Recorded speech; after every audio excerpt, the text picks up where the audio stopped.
Cyclotron. One of the most interesting applications of motion of charged particles in electric and magnetic fields is the cyclotron. It is a machine used to accelerate charged particles. E. O. Lawrence and M. S. Livingston invented this machine in 1934.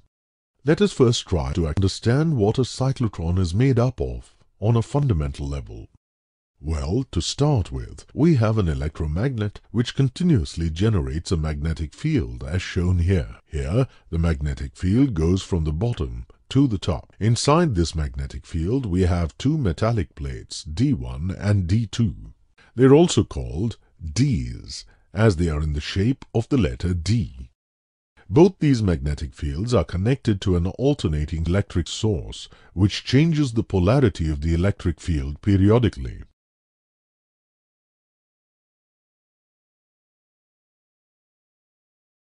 Now imagine a charged particle P, a proton for example, is at the center of this cyclotron. This proton will be attracted towards the negative plate D2.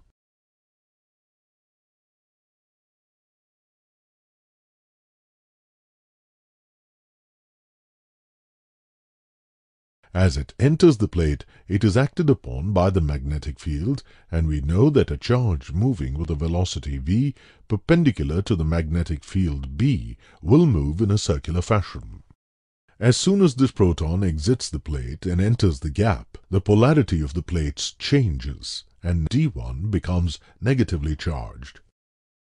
Hence, P will now get attracted towards D1 and will accelerate towards it. This increases the energy of the particle P.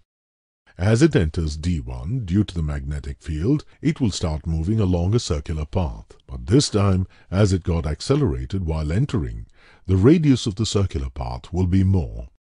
Again, as it exits D1, the polarity gets reversed, and now D2 gets negatively charged. Hence, P will now get attracted towards D2 and will accelerate towards it. This increases the energy of the particle P further.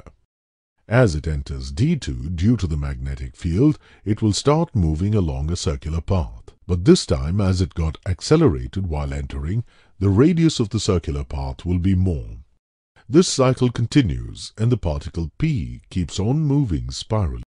Once the particles are accelerated to the required speed, they are then deflected using a magnetic field.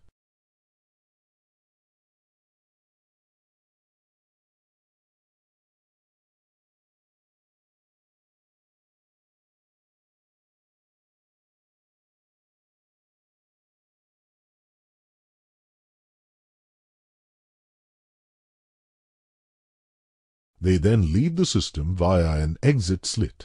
This accelerated particle can then be used for bombarding other atoms, molecules or solids according to the requirement.